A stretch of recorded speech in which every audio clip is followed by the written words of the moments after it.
Let's get real for a second. You've been left on rid, ghosted, or maybe they just walked away like it was nothing, and you're stuck asking yourself one gut-wrenching question.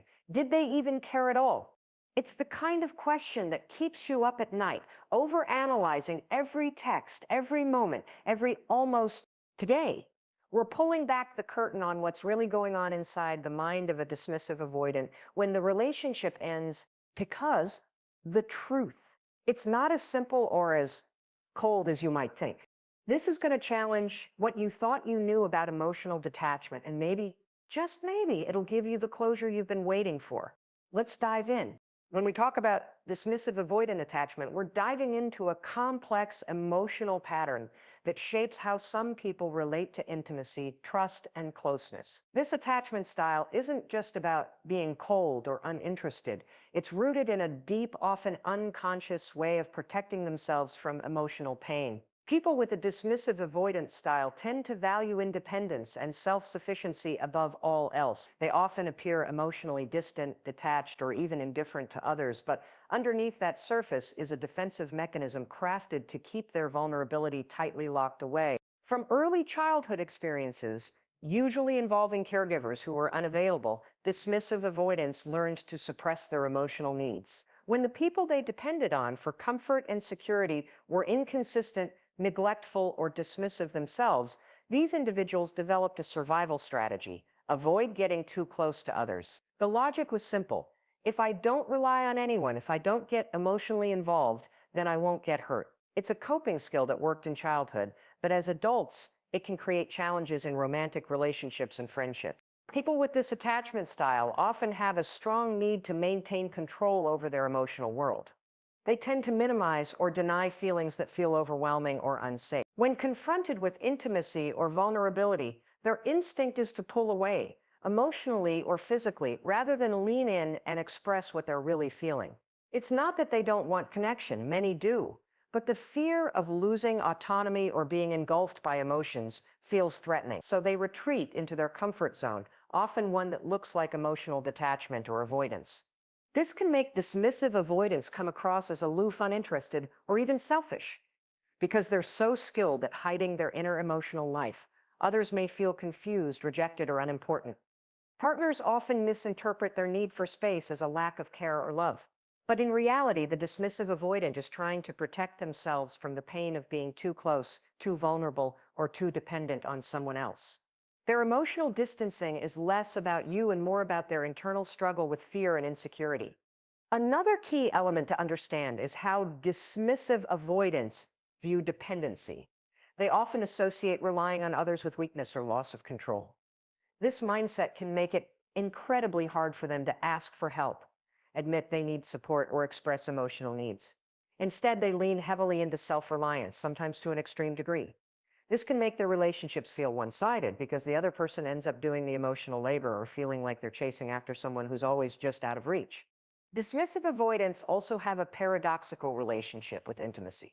While they crave connection on some level, they're terrified of what that connection demands emotionally. They might initiate closeness, then suddenly pull back, creating a push-pull dynamic that leaves their partners frustrated and hurt. This push-pull pattern is often confusing because it's rooted in their internal conflict, a longing for intimacy mixed with an intense fear of losing control or being vulnerable.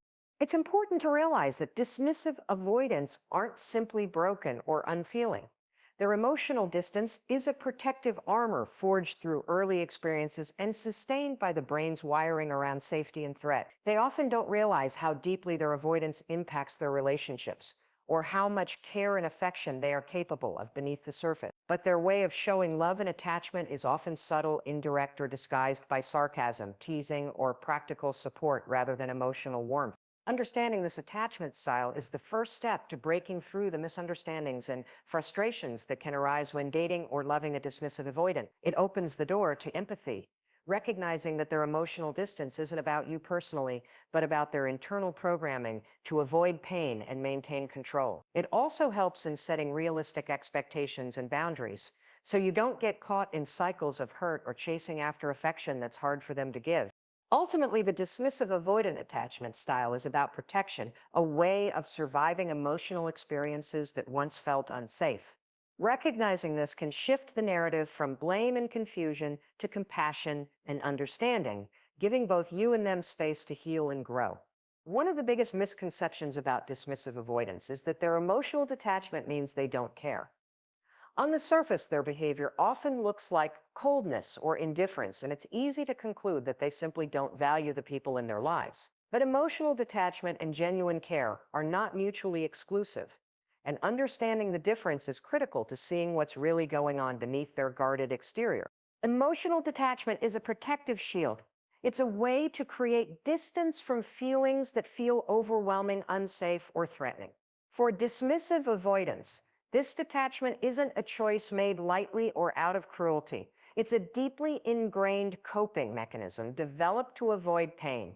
When emotions run too high or when intimacy feels too close, they instinctively pull back and shut down emotional expression to keep themselves safe. This detachment allows them to function without being consumed by vulnerability or emotional turmoil, but it can be confusing and hurtful to those around them. Genuine care, on the other hand, is the underlying truth that often gets lost in this dynamic. Even though dismissive avoidance may struggle to express it openly, many of them do care deeply in their own way. The challenge is that their way of caring doesn't usually look like traditional emotional closeness. It might not involve constant verbal affirmations, intense emotional sharing, or openly displaying affection. Instead, their care is often demonstrated through actions rather than words, or through subtle signs that aren't always obvious. For example, a dismissive avoidant might show care by respecting your independence and not crowding you, by offering practical support when needed, or by being present in ways that don't require emotional vulnerability. Their way of loving can feel detached or reserved, but it's a form of protection that allows them to maintain connection without feeling overwhelmed. It's not that they lack feelings or don't value the relationship, it's that their emotional expression is filtered through their need for self-preservation. This disconnect between emotional detachment and genuine care creates a tension that can be difficult for partners to navigate. When you crave emotional closeness, vulnerability, and reassurance, the dismissive avoidance guardedness can feel like rejection or apathy. You might ask yourself, if they cared, why don't they show it more? Or why does it feel like I'm the only one trying? These questions are valid, and they speak to the gap between their internal experience and how it manifests externally. It's important to remember that the emotional detachment isn't a reflection of a lack of love, but a reflection of fear. Fear of being vulnerable, fear of being hurt, and fear of losing control. This fear can be so strong that it blocks their ability to express care in ways that others easily recognize. They might even be unaware of how their behavior impacts others because their priority is managing their own emotional discomfort. Another layer to this is how dismissive avoidance process and regulate emotions. Many of them have learned to disconnect from their feelings to avoid emotional overload. They might intellectualize situations rather than experience them emotionally or distance themselves to avoid feeling dependent. This means they can care deeply, but experience those feelings in a way that's less accessible or visible. Their love might feel muted, restrained, or indirect, which can make it seem like it's not there at all. For partners, understanding this difference is key to avoiding misinterpretation. It calls for patience, empathy, and sometimes a shift in perspective, recognizing that caring doesn't always have to look the way we expect. It also means learning to identify the subtle ways dismissive avoidance show care, even if those signs don't come wrapped in traditional expressions of emotion. A dismissive avoidance care might show up as giving you space when you need it, sticking around during tough times without words, or quietly supporting you without fanfare. However, this doesn't mean dismissive avoidants are flawless in relationships or that their detachment should be tolerated when it causes pain. It's a delicate balance. Genuine care requires effort and willingness to grow, and dismissive avoidants often need to learn how to safely express vulnerability and emotional connection. Likewise, partners need to set boundaries and communicate their needs clearly while understanding the unique emotional framework of the dismissive avoidant. In essence, emotional detachment and genuine care coexist in a complicated dance. Detachment is a protective posture born from fear and past experiences, while genuine care is the underlying reality that many dismissive avoidants want to express but struggle to show. When both sides understand this, relationships can move beyond frustration and confusion toward greater empathy, connection, and healing. When trying to understand why dismissive avoidants push people away, it helps to recognize that their behavior is less about the other person and more about their internal struggle. Pushing others away is a defense mechanism rooted in fear, specifically the fear of vulnerability, loss of control, and emotional pain. For dismissive avoidants, emotional closeness feels risky because it threatens the self-protective walls they've carefully built over time. At the core of this behavior is a deeply ingrained belief that depending on others is dangerous. This belief often originates in early childhood experiences where caregivers may have been emotionally unavailable, inconsistent, or rejecting. As a result, dismissive avoidants learn to rely on themselves rather than others, seeing dependence as a potential source of hurt or disappointment. This pattern creates an instinct to avoid closeness before it gets too intense, to maintain autonomy and protect themselves from being vulnerable. Pushing people away is a way to preemptively avoid pain. When the relationship starts to feel too close or demanding, dismissive avoidants often feel overwhelmed and uncomfortable. Their natural response is to withdraw, creating physical or emotional distance. This withdrawal might look like becoming emotionally cold, avoiding deep conversations, or even ending relationships abruptly. The behavior serves as a shield against feelings that feel too powerful or unsafe to handle. Another reason dismissive avoidants push others away is because they equate intimacy with losing control. For them, emotional closeness means opening the door to uncertainty and unpredictability, things they feel ill-equipped to manage. By keeping others at arm's length, they maintain a sense of control over their emotions and their environment. This control feels like safety, even if it comes at the cost of genuine connection. It's also important to understand that pushing people away is not necessarily a conscious choice. Often, dismissive avoidants aren't fully aware of the depth of their fear or the ways their actions affect those around them. Their brains are wired to protect them, so the withdrawal happens automatically, like a reflex. They might not even realize how hurtful their distancing behavior is, or how much it damages the potential for closeness. There's also a paradox in this push-away behavior. Many dismissive avoidants crave connection on some level, but the very thing they desire most, closeness, is also the thing that terrifies them. This creates a push-pull dynamic where they approach intimacy tentatively and then quickly retreat. This pattern can be confusing and painful for their partners, who often feel rejected or abandoned without understanding the internal conflict driving it. Sometimes dismissive avoidants push people away because they fear being engulfed or losing their identity in the relationship. They place a high value on independence and autonomy, so when intimacy starts to feel like a threat to that, their reaction is to create distance. In their mind, losing themselves or becoming too dependent means losing control, which triggers anxiety and discomfort. It's worth noting that this pushing away doesn't always mean they don't care. In fact, it can be a sign that they care so much they're afraid of what emotional closeness might bring. They might worry about being hurt, rejected, or overwhelmed. Their push-away behavior is a protective measure designed to keep pain at bay, not necessarily an indication of a lack of feeling. Understanding why dismissive avoidance push people away helps to shift the perspective from blame to compassion. It's not about trying harder to fix them or get them to open up immediately. Instead, it's about recognizing the complexity of their fears and giving them the space they need to feel safe. Building trust with a dismissive avoidant often requires patience and respect for their boundaries, even when those boundaries feel frustrating or confusing. However, it's equally important for those involved with dismissive avoidance to set their own boundaries and recognize when the push-away behavior becomes unhealthy or emotionally damaging. While the avoidance need for space is valid, it shouldn't come at the expense of mutual respect, communication, and care. Healthy relationships require both partners to feel seen and valued, and push-away behavior can undermine that if it becomes a pattern of emotional neglect or avoidance. Ultimately, dismissive avoidants push people away because of an intense need to protect themselves from emotional vulnerability and loss of control. This behavior is deeply rooted in early experiences and reinforced by their internal fears and beliefs about dependence and intimacy. While it can be painful for those on the receiving end, understanding the why behind the push-away helps create space for empathy and more effective communication. Recognizing this pattern also opens the door for growth.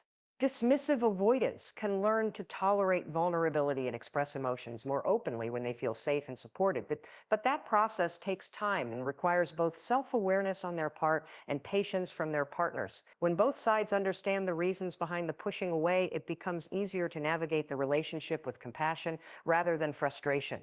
One of the hardest parts about being involved with a dismissive avoidant is trying to figure out if they actually care, especially when their behavior often feels cold or indifferent. Because dismissive avoidants tend to keep their emotions tightly controlled and avoid overt displays of affection, it's easy to assume that when they pull away or act distant, it means they don't care at all. But the reality is often much more complicated. Beneath that surface of detachment, dismissive avoidants can still have strong feelings and care deeply, even if it doesn't look like traditional love or concern. One of the key signs that a dismissive avoidant still cares is in their actions rather than their words. They may not say, "I love you" frequently or express their feelings openly, but they often show care through practical support or by being there when it matters most. This can look like doing small favors, checking in occasionally, or showing up in ways that don't require emotional vulnerability. Their way of expressing care is often subtle and indirect, but it's real. They tend to prefer concrete demonstrations of support over emotional conversations because those feel safer and more manageable for them. Another way they show they care is by respecting boundaries and maintaining a connection, even if it's at a distance. Dismissive avoidants are careful about how much they let others in, but if they're still making an effort to stay in your life, even sporadically, it's a sign that you matter to them. They might not be consistent or as emotionally available as you'd like, but the fact that they haven't completely cut ties suggests some level of attachment and care beneath the surface. You might also notice that dismissive avoidants remember details about you or things that are important to you. They may not gush about these things or bring them up often, but the fact that they keep those memories stored and occasionally reference them shows that you've made an impact on their life. This can be their way of quietly honoring the connection without having to express it in an overtly emotional way. Sometimes dismissive avoidants will show signs of care through subtle acts of concern or protectiveness. They might check in during a crisis, offer help when you're struggling, or try to shield you from stress in ways that don't require a lot of emotional exchange. These actions reflect their underlying care, even if their emotional language feels limited or stilted. Another important indicator is that dismissive avoidants often struggle with the decision to fully let go. When a relationship ends, they might seem detached or like they're unaffected, but internally, many experience a complicated mix of emotions. Their attachment system is active, but because of their avoidance, they suppress or deny those feelings. They may not be comfortable showing sadness or regret, but that doesn't mean it's not there. This internal conflict can manifest as mixed signals. Sometimes they pull away, other times they reach out, showing that their feelings haven't entirely disappeared. In some cases, dismissive avoidance might engage in what looks like testing behavior. They may push you away or create distance, but then check back in to see if the connection still exists. This can be confusing or hurtful, but it's often a sign that they care enough to want to keep some form of connection alive, even if they're not sure how to express it in healthier ways. It's their way of managing their fears while still holding on to the relationship at some level. It's also worth noting that dismissive avoidants often care in a way that's very self-protective. Their fear of vulnerability means they'll avoid emotional conversations or declarations, but this doesn't erase their feelings. They might compartmentalize their emotions or hide them to avoid discomfort, yet they still value the people they care about. Their love might be quieter, less dramatic, and less obvious, but it's still there. Understanding these signs requires a shift in perspective. Instead of looking for traditional signs of affection, like constant texting, emotional availability, or frequent verbal affirmations, it's about tuning into the more subtle ways dismissive avoidants communicate care, recognizing this helps reduce misinterpretations and the pain that comes from feeling ignored or unloved. It also opens the door to greater empathy, seeing that their emotional expression is limited by their attachment style, not by a lack of feeling. At the same time, it's important to balance this understanding with self-awareness. Knowing that dismissive avoidance can care deeply doesn't mean you have to accept emotional neglect or one-sided effort. It's crucial to acknowledge your own needs and set boundaries that protect your emotional well-being. But when you see the quieter signs of care, it can help you feel less alone and give you a clearer picture of what's really going on. Ultimately, dismissive avoidants do care, but their care often looks different from what we expect. It's less about grand romantic gestures and more about small, quiet actions, practical support, and a complex internal struggle with vulnerability. When you learn to recognize these signs, you start to understand the person behind the walls they put up, a person who cares, even if they don't show it in ways that are easy to see. Fear and vulnerability play a central role in shaping the behaviors of dismissive avoidance, and understanding this dynamic is key to grasping why they act the way they do in relationships. At the core, dismissive avoidants are people who have learned to protect themselves from emotional pain by minimizing vulnerability and keeping others at a distance. This avoidance is not a sign of indifference or lack of care. Rather, it's a survival mechanism born out of deep-seated fears about intimacy, rejection, and loss of control. The fear that drives dismissive avoidance often stems from early life experiences where their emotional needs were unmet or invalidated, when caregivers were unavailable, inconsistent, or emotionally distant. These individuals learned that showing vulnerability meant risking abandonment or hurt. To cope, they developed a strategy to suppress their emotional needs and keep people at arm's length. This fear of vulnerability becomes a powerful force in adulthood, shaping how they relate to others and manage close relationships. For dismissive avoidance, vulnerability represents uncertainty and risk, two things they instinctively try to avoid. Being vulnerable means exposing their true feelings, admitting needs, and potentially being hurt or rejected. It means surrendering control over their emotional state, which is terrifying for someone who values independence and self-sufficiency above all else. Because of this, they often respond to situations that require emotional openness by withdrawing, shutting down, or distancing themselves emotionally. This withdrawal is a defense mechanism designed to protect them from the perceived threat of vulnerability. It might look like shutting down conversations, avoiding deep emotional topics, or physically pulling away. While this behavior can feel frustrating or hurtful to partners, it's important to see it as a form of self-preservation rather than rejection. For dismissive avoidance, keeping their feelings hidden and maintaining distance is their way of staying safe in a world where emotional exposure feels dangerous. Fear also influences how dismissive avoidants interpret and respond to intimacy. To them, closeness isn't just about connection, it's also about losing themselves in the other person. This loss of autonomy feels overwhelming and threatens their sense of identity. As a result, they often keep emotional distance to maintain a clear boundary between themselves and others. This boundary helps them feel secure, even if it creates loneliness or misunderstanding in relationships. Vulnerability requires trust, and for dismissive avoidance, trust doesn't come easily. Their early experiences may have taught them that people aren't reliable or safe, so opening up feels like a gamble with high stakes. Even when they want to connect, the fear of being hurt again often wins out, leading to a cycle of pushing others away just when closeness starts to build. Another important aspect is how dismissive avoidants handle emotional pain. Because they are uncomfortable with vulnerability, they tend to avoid feeling hurt by numbing their emotions or intellectualizing their experiences. This can make them appear detached or uncaring, but in reality, they are shielding themselves from emotional overwhelm. Their discomfort with vulnerability means they might not cry, express sadness, or seek support in ways others expect. Instead, they deal with pain internally and often alone. This avoidance of vulnerability also affects how dismissive avoidants manage conflict in relationships. When disagreements or emotional intensity arise, they are more likely to withdraw than to engage. Avoiding conflict is another way to protect themselves from vulnerability and potential emotional harm. Unfortunately, this often leads to unresolved issues and a buildup of distance between partners. Understanding the role of fear and vulnerability helps explain why dismissive avoidance can seem so contradictory. Wanting connection but pushing it away, caring but staying distant, engaging but retreating. These behaviors are the result of a delicate balancing act between their desire for closeness and their instinct to protect themselves from emotional risk. This insight also offers a path toward healing. For dismissive avoidants to grow in relationships, they need to develop the courage to face their fears around vulnerability. This process often requires a safe and supportive environment where they can practice opening up without fear of judgment or rejection. It means learning that vulnerability is not weakness, but a necessary part of intimacy and connection. At the same time, partners of dismissive avoidance benefit from understanding this dynamic and approaching the relationship with patience and empathy.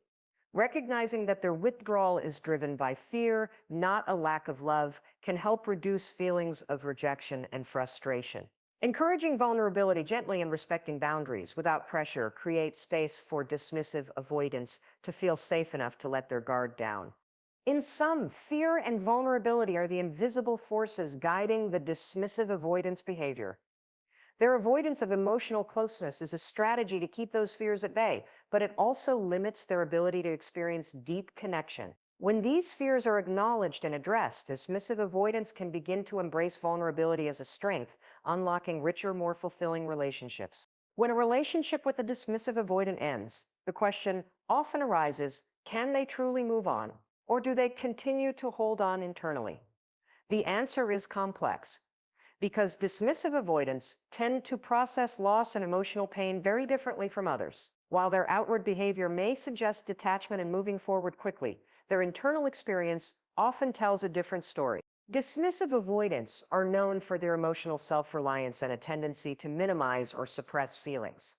After a breakup, this means they might appear unaffected or even relieved. They often disengage from the relationship swiftly, cutting off contact or creating strong boundaries that signal a clean break. On the surface, this looks like they have moved on with little struggle, which can confuse or even frustrate their former partners who may be experiencing intense emotion. However, this external composure masks an internal complexity. Although they protect themselves from emotional overwhelm by distancing, dismissive avoidants do not simply erase feelings of loss or hurt. Instead, they often bury or compartmentalize these emotions deep inside. They may push down sadness, grief, or longing to avoid confronting vulnerability, preferring to intellectualize or rationalize their experience rather than face it head on. This internal holding on is less visible, but very real. This internal process can manifest as a subtle but persistent attachment to the past relationship. Even if they don't reach out or dwell on memories outwardly, the connection can linger quietly beneath the surface. It might show up in their thoughts, dreams, or moments of unexpected nostalgia. Because they avoid openly expressing their feelings, the sense of loss can remain unprocessed, creating a tension between wanting to move forward and still holding on internally. Another important factor is that dismissive avoidants tend to protect their sense of independence and self-worth by downplaying the importance of relationships. After a breakup, they may convince themselves that the relationship wasn't significant or that they're better off alone. This cognitive reframing serves as a defense mechanism, allowing them to maintain their emotional stability and sense of control. However, it doesn't necessarily mean that their feelings have completely disappeared. In some cases, dismissive avoidance may cycle through feelings of regret, confusion, or longing without fully acknowledging or expressing them. Their fear of vulnerability and discomfort with emotional dependence make it hard to admit that they still care or miss someone. This reluctance to confront painful emotions can prolong their internal struggle and delay genuine healing.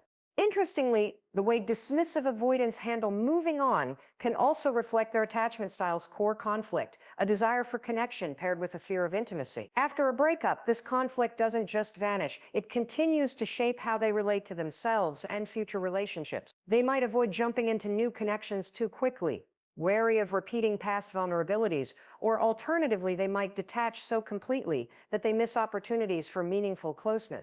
It's also worth noting that dismissive avoidance may hold on internally, not out of a desire to reconcile, but because letting go entirely means facing the pain they have been avoiding. True closure requires acknowledging vulnerability, sadness, and loss, all things they are instinctively uncomfortable with. This internal hesitation can keep them emotionally tethered to what was, even if their external actions suggest otherwise. On the other hand, when dismissive avoidants do engage in self-reflection and emotional work, they can begin to process these feelings more fully. This growth often involves learning to tolerate vulnerability, sit with uncomfortable emotions, and recognize the value of connection despite the risks. With time and effort, they can move beyond internal holding on and truly move forward. From the perspective of partners or observers, it's important to understand that dismissive avoidance, apparent quick recovery, is not always indicative of emotional closure. Just because they don't talk about it or seem unaffected doesn't mean they have fully healed. Their internal experience is often more nuanced, involving a complex blend of denial, suppression, and unresolved feelings. At the same time, it's equally important to respect their way of coping, Pressuring a dismissive avoidant to express emotions or move on in a way that feels uncomfortable to them can backfire and create more distance. Instead, compassion and patience provide the best environment for them to eventually process their emotions at their own pace. Ultimately, dismissive avoidance can and do move on, but it often happens gradually and quietly, behind the scenes. The internal holding on is part of a natural but challenging healing process that requires them to confront fears around vulnerability and emotional dependence. When they do this work, they open the door to healthier relationships and a more authentic emotional life. In the end, understanding dismissive avoidance means looking beyond their surface behavior to the fears and vulnerabilities that shape how they connect or push away in relationships. They may not express care in ways we expect, and their distance can feel like rejection. But beneath it all, there is often a deep, complicated internal world filled with both longing and self-protection. Recognizing the signs that they still care, even if it's not obvious, helps us approach these relationships with empathy instead of frustration. And knowing how fear and vulnerability drive their actions allows us to be patient, not just with them, but with ourselves. Moving on, for dismissive avoidance is rarely simple or quick, but with understanding and compassion, it becomes possible to break down walls and build connections that are real and lasting. So whether you're navigating a relationship with a dismissive avoidant or reflecting on one that ended, remember this: what looks like indifference is often a quiet struggle, and beneath that guarded exterior is the possibility for genuine care and growth. It's in that space between fear and connection that real healing and love can happen.